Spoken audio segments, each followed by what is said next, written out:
ಎಲ್ರಿಗೂ ನಮಸ್ಕಾರ ಬಸ್ಸು welcome back to Sagar story ಶುಭೋದಯ ಮಗ. ಇವತ್ತು KKR ಗ್ಯಾಸ್ ಡೆಲ್ಲಿ ಕ್ಯಾಪಿಟಲ್ಸ್ ಮ್ಯಾಚ್ ಪ್ರಿವ್ಯೂ ಹೋಗುವಂಥ ಸಮಯ. ಪ್ರಿವ್ಯೂಗೆ ಹೋಗೋಕ್ಕಿಂತ ಮುಂಚೆ ಇವತ್ತಿನ ಪಾಯಿಂಟ್ಸ್ ಟೇಬಲ್ ನೋಡ್ತಾ ಇರ್ಬೋದು. ನಿನ್ನೆ ಮ್ಯಾಚ್ ಆದ ನಂತರ ರಾಜಸ್ಥಾನ್ ರಾಯಲ್ಸ್ ಹಾವಳಿ ಧೂಳಿಪಟ ಮಾಡ್ಕೊಂಡು ಗೆಲ್ತಾ ಇದ್ದಂಗೆ ಪಾಯಿಂಟ್ಸ್ ಟೇಬಲ್ ಸ್ವಲ್ಪ ಡಿಫ್ರೆನ್ಸ್ ಆಗಿದೆ.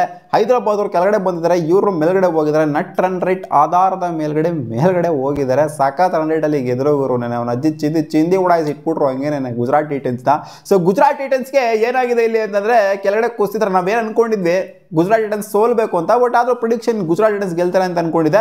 ಬಟ್ RCBಗೆ ಒಳ್ಳೇದಾಗಬೇಕು ಅಂದ್ರೆ ಗುಜರಾತ್ ಟೈಟನ್ಸ್ ಸೋಲ್ಬೇಕು ಅಂತ ಹೇಳಿದೆ. ಯಾಕಂದ್ರೆ ನನಗೆ ಗೆದ್ಬಿಟ್ಟಿತ್ತು ಅಂದ್ರೆ ಟಾಪ್ ಆಫ್ ದ ಟೇಬಲ್ಗೆ ಹೋಗ್ಬಿಟ್ರು. RCB ಸೆಕೆಂಡ್ ಪೊಸಿಷನ್ಗೆ ಬಂದ್ಬಿಡ್ತಿದ್ವಿ. ಇವಾಗ ನೋಡಿ Mumbai Indians all of sudden second ಪೊಸಿಷನ್ಗೆ ಹೋಗ್ಬಿಟ್ಟಿದ್ದಾರೆ ನೆಟ್ ರನ್ ರೇಟ್ ಆಧಾರದ ಮೇಲೆ. ಸಕ್ಕತ್ತೋಗಿರೋ ಮುಂಬೈ ಇಂಡಿಯನ್ಸ್ ಅಂತ ಅವನ ಅಜ್ಜಿ ನೋಡಿ ಎಲ್ಲಿದ್ದಾರೆ ಮುಂಬೈ ಇಂಡಿಯನ್ಸ್ 5 ಕನ್ಸಿಕ್ಯೂಟಿವ್ ವಿನ್ಸ್ ಇಂದ ಎಲ್ಗೋ ಹೊರಟೋಗ್ಬಿಟ್ಟಿದ್ದಾರೆ. ಇವಾಗ ಟಾಪ್ ಆಫ್ ದ ಟೇಬಲ್ 2ನೇ ಪೊಸಿಷನ್ಗೆ ಹೊರಟೋಗ್ಬಿಟ್ಟಿದ್ದಾರೆ. ಸೊ ಇವತ್ತು KKR ಗೆಲ್ಲೇಬೇಕು. ಲಾಸ್ಟ್ 5 ಮ್ಯಾಚಲ್ಲಿ KKR ಗೆದ್ದಿರೋದು 1 ಮ್ಯಾಚ್ ಅಷ್ಟೇ ಅಂತ ಕಾಣಿಸುತ್ತೆ. ಇನ್ನೊಂದು ಮ್ಯಾಚ್ ನೋ ರಿಸಲ್ಟ್ ಕೂಡ ಆಗಿದೆ. ನಾನು ಲಾಸ್ಟ್ ಮ್ಯಾಚ್ ಕೂಡ ಅವ್ರೇನು ಗೆಲ್ತಿಲ್ಲ. ಪಂಜಾಬ್ ಕಿಂಗ್ಸ್ ಮೇಲೆ ಉಡಾಯಿಸ್ಕೊಂಡು ಹೋಗೋರು. ಏನೋ ಅನ್ಫಾರ್ಚುನೇಟ್ ಆಗಿ ಒಂದು ಪಾಯಿಂಟ್ ಸಿಕ್ಕಿದೆ ಇಷ್ಟೇನೆ ಪಾಪಕ್ಕೆ. ಇವರಿಗೆ ಪಂಜಾಬ್ ಕಿಂಗ್ಸ್ ಅವ್ರಿಗೆ ಲಾಸ್ ಆಯ್ತದು. ಇವತ್ತು ಡೆಲ್ಲಿ ಏನಾದ್ರು ಗೆಲ್ತು ಅಂದ್ರೆ ಅವರು ಕೂಡ ಟಾಪ್ ಆಫ್ ದ ಟೇಬಲ್ ಹೋಗುವಂತ ಸಾಧ್ಯತೆ ಇರುತ್ತೆ. With 14 points positive run rate RCB ಗಿಂತ ಬೆಟರ್ ಮೇಂಟೈನ್ ಮಾಡಿದ್ರು ಅಂದ್ರೆ ಖಂಡಿತ ಮೊದಲನೇ ಸ್ಥಾನಕ್ಕೆ ಹೋಗ್ತಾರೆ. ಆದ್ರಿಂದ ಇವತ್ತು ಡೆಲ್ಲಿ ಸೋತಾಗ್ಬಿಡ್ಲಿ ಅಂತ RCB ಫ್ಯಾನ್ಸ್ಗಳು ಅನ್ಕೊಂತ ಇರ್ತಾರೆ. ನಮ್ಮ RCB ಮೇಲ್ಗಡೆ ರಾಜಾ ರೋಷವಾಗಿ ಮೇಲ್ಗಡೆ ಕೂತ್ಕೊಂಡಿರ್ಬೇಕು, KKR ಗೆದ್ಬಿಡ್ಲಿ ಬಿಡುಗರು ಇವತ್ತು ಅಂತ ಅನ್ಕೊಂತ ಇರ್ತಾರೆ ಆಬ್ವಿಯಸ್ಲಿ. ಯಾಕಂದ್ರೆ ನಾವು ಕನ್ಸಿಸ್ಟೆಂಟಾಗಿ ಆ ಪೊಸಿಷನಲ್ಲಿ ಇರಬೇಕು, ನಂಬರ್ 1ಅಲ್ಲೇ ಇರಬೇಕು. ನಾವು ಸೆಕೆಂಡ್ಗೆಲ್ಲ ಬರೋದಕ್ಕೆ ಹೋಗ್ಬಾರ್ದು.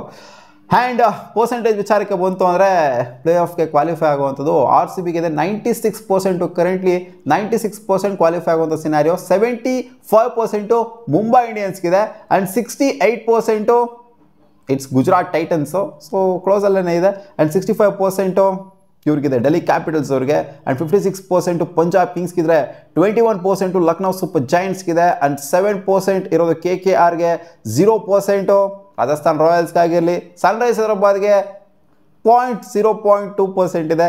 KKRಗೆ ಇವ್ರಿಗೆ CSK ಅವ್ರಿಗೆ 0%.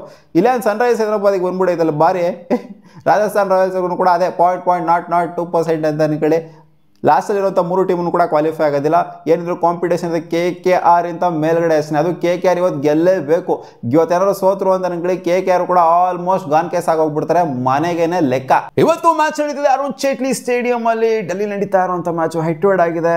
ಡೆಲ್ಲಿ ಮತ್ತೆ KKR 34 ಮ್ಯಾಚ್, 15 ಮ್ಯಾಚ್ನ ಡೆಲ್ಲಿ ಗೆದ್ರೆ, 18 ಮ್ಯಾಚ್ನ KKR ಅವರು ಹೆಸರಿಗೆ ಗೆದ್ರೆ. 1 ಮ್ಯಾಚು ನೋ ರಿಸಲ್ಟ್ ಕೂಡ ಆಗಿದೆ. ಡೆಲ್ಲಿ ಅಂತ ಬಂದಾಗ ಇಲ್ಲಿ ಆಗಿರುವಂಥದ್ದು ಟೋಟಲ್ ಆಗಿ ಹೆಡ್ ಟು ಹೆಡ್ 10 ಮ್ಯಾಚಲ್ಲಿ 4 ಮ್ಯಾಚ್ನ ಡೆಲ್ಲಿ ಅವ್ರಿಗೆ ಗೆದ್ರೆ, 5 ಮ್ಯಾಚ್ನ ಡೆಲ್ಲಿ ಅವರು ಇಲ್ಲಿ ಸೋತಿದ್ದಾರೆ. ಒಂದು ಸೂಪರ್ ವಿನ್ ವಿಕ್ಟ್ರಿ ಕೂಡ 4 ಮ್ಯಾಚಲ್ಲಿ ಇದೆ. ಒಂದು ಸೂಪರ್ ವಿನ್ ಲಾಸು ಕೂಡ ಇವರಿಗೆ 4 ಮ್ಯಾಚಲ್ಲಿ ಇದೆ KKR ಅವ್ರಿಗೆ. 5 ಮ್ಯಾಚ್ನ KKR ಅವರು ಇಲ್ಲಿ ಗೆದ್ದಿದ್ದಾರೆ. ಸೊ ಪರವಾಗಿಲ್ಲ, ಆಲ್ಮೋಸ್ಟ್ ಈಕ್ವಲ್ ಆಗಿದೆ ಸ್ಟ್ಯಾಟ್ಸು. ಆಮೇಲೆ ಡೆಲ್ಲಿ ಕ್ಯಾಪಿಟಲ್ಸ್ ಇಲ್ಲಿ 85 ಮ್ಯಾಚ್ ನಡೆದರೆ 36 ಮ್ಯಾಚ್ನ ಗೆದ್ದಿದ್ದಾರೆ, 46 ಮ್ಯಾಚ್ನ ಇಲ್ಲಿ ಸೋತಿದ್ದಾರೆ, ಹೆವಿ ಮ್ಯಾಚ್ನ ಸೋತಿದ್ದಾರೆ. KKR ಅವರು 11 ಮ್ಯಾಚಲ್ಲಿ 5 ಮ್ಯಾಚ್ನ ಗೆದ್ದು, 5 ಮ್ಯಾಚ್ನ ಸೋತಿ, 1 ಮ್ಯಾಚ್ ಟೈ ಕೂಡ ಮಾಡ್ಕೊಂಡಿದ್ದಾರೆ. ಟೋಟಲ್ ಆಗಿ ಅರುಣ್ ಜೇಟ್ಲಿ ಆಗಿರೋದು IPL ಮ್ಯಾಚಸ್ 93, ಅದರಲ್ಲಿ 45 ಮ್ಯಾಚ್ನ ಬ್ಯಾಟಿಂಗ್ ಫಸ್ಟ್ ಆಡಿದವರು ಗೆದ್ದರೆ, ಬ್ಯಾಟಿಂಗ್ ಸೆಕೆಂಡ್ ಆಡಿದವರು 48 ಮ್ಯಾಚ್ನ ಗೆದ್ದಿದ್ದಾರೆ. 1 ಮ್ಯಾಚ್ ನೋ ರಿಸಲ್ಟ್ ಕೂಡ ಆಗಿದೆ. ಸೊ ಟೀಮ್ಸ್ ಅಂತ ಬಂದಾಗ ಆಬ್ವಿಯಸ್ಲಿ ಡೆಲ್ಲಿ ಕ್ಯಾಪಿಟಲ್ಸ್ ಸ್ಟ್ರಾಂಗ್ ಆಗಿ ಕಾಣಿಸ್ತಾ ಇದೆ. KKR ಅವರು ಎಲ್ಲ ಒಂಥರ ಕಳೆದ ಕಾಣೆ ಆಗೋಗ್ಬಿಟ್ಟಿದ್ದಾರೆ. KKR ಟೀಮ್ ಇದೆಯಾ ಇಲ್ವಾ ಅನ್ನೋ ಥರ ಒಂಥರ CSK ಥರ ಆಗೋಗ್ಬಿಟ್ಟೈತದು ಗೊತ್ತಿಲ್ಲ. ಇವತ್ತು ಪಂಪ್ಡಪ್ ಆಗಿ ಬಂದು ಹೊಡೆತಾರೆ ರಾಜಸ್ಥಾನ್ ರಾಯಲ್ಸ್ ಅವ್ರು. ನೆನ್ನೆ ಹೆಂಗೆ ಹೊಡೆದ್ರೋ ಒಂಥರ ಫಿಯರ್ಲೆಸ್ ಅಪ್ರೋಚಲ್ಲಿ ಆಡಬೇಕು ಅಷ್ಟೇ ಗುರು. ನಥಿಂಗ್ ಟು ಲೂಸ್ ಅಂದ್ಕೊಂಡು ಆಡಬೇಕು. ಟೀಮ್ ಚೆನ್ನಾಗಿದೆ KKRದು, ಬಟ್ ಅವ್ರು ಕಾಣೆ ಆಗೋಗ್ಬಿಟ್ಟಿದ್ದಾರೆ ಅಷ್ಟೇನೆ ಈ ಟೂರ್ನಮೆಂಟಲ್ಲಿ. ಕಳೆದು ಹೋಗ್ಬಿಟ್ಟವ್ರೆ. ಅಜಿಂಕ್ಯ ರಹಾನೆ ಅವರು ಬರೀ ರೀಸನ್ ಕೊಡೋದಾಗ್ತೈತೆ, ಹಂಗೈತೆ ಪಿಚ್ಚು, ಹಿಂಗೈತೆ ಪಿಚ್ಚು, ಹಂಗೆ ಹಿಂಗೆ ಅಂತ. ಸೊ ಈ ಮ್ಯಾಚು ಏನು ಮಾಡ್ತಾರೆ, ಜಿಂಕ್ಸ್ ಒಬ್ಬರನ್ನೇ ಪರ್ಫಾರ್ಮ್ ಮಾಡ್ತಾರೆ ಬ್ಯಾಟಿಂಗಲ್ಲಿ ಕನ್ಸಿಸ್ಟೆಂಟಾಗಿ. ಬೇರೆ ಯಾರು ಕೂಡ ಅವ್ರ ಸುತ್ತ ಕನ್ಸಿಸ್ಟೆಂಟಾಗಿ ಪರ್ಫಾರ್ಮೆನ್ಸ್ ಕೊಡ್ತಾನೆ ಇಲ್ಲ. ಸೊ ಈ ಕಡೆ ಅಂತ ಡೆಲ್ಲಿ ಕ್ಯಾಪಿಟಲ್ಸ್ನ RCB ಮೇಲೆ ಸೋತ್ಬಿಟ್ಟು ಬರ್ತಾ ಇದ್ದಾರೆ.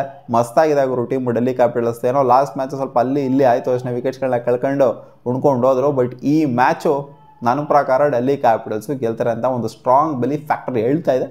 ನೋಡುವ ಅದೇನಾಗುತ್ತೆ ಅಂತ. ಇವತ್ತು ಡೆಲ್ಲಿ ಕ್ಯಾಪಿಟಲ್ಸ್ ಗೆಲ್ಲಬಾರ್ದು, ಯಾಕೆಂತಂದರೆ ಟಾಪ್ ಆಫ್ ದ ಟೇಬಲ್ಗೆ ಹೋಗ್ಬಿಡ್ತಾರೆ ರನ್ ರೇಟ್ ನೆಟ್ಟಿಗೆ ಮೇಂಟೈನ್ ಮಾಡಿದ್ರು ಅಂತಂದರೆ. ಬಟ್ ಆದರೂ ಡೆಲ್ಲಿ ಕ್ಯಾಪಿಟಲ್ಸ್ ಗೆಲ್ತಾರೆ ಅಂತ ಅನ್ನಿಸುತ್ತೆ. ನಿಮ್ಮ ಅನಿಸಿಕೆ ಇವತ್ತು ಯಾರು ಗೆಲ್ಬೋದು ಕಾಮೆಂಟ್ ಸೆಕ್ಷನ್ ಕಾಮೆಂಟ್ ಮಾಡಿ ತಿಳಿಸಿ. ಆ್ಯಂಡ್ KKR ಗೆಲ್ತು ಅಂದರೆ ಪಾಯಿಂಟ್ಸ್ ಟೇಬಲ್ ಓಪನ್ ಆಗುತ್ತೆ ಗುರು. ಸಿಕ್ಕಾಪಟ್ಟೆ ಕ್ಯೂರಿಯಾಸಿಟಿ ಅನ್ನೋದು ಬಿಟ್ಕೊಡುತ್ತೆ. KKR ಸೋಲ್ತು ಅಂದರೆ ಇವರು ಮೂಲೆ ಗುಂಪಾಗಿ ಹೋಗ್ಬಿಡ್ತಾರೆ. ಕೆಳಗಡೆ 3 ಜನ ಇದಾರಲ್ಲ, ಆ ಥರನೇ ಇವರು ಕೂಡ ಮೂಲೆ ಗುಂಪಾಗಿ ಹೋಗ್ಬಿಡ್ತಾರೆ. ಮತ್ತೆ ಸಿಗೋಣ ಮುಂದಿನ ವಿಡಿಯೋದಲ್ಲಿ ಗಾಯ್ಸ್. ಬಾ.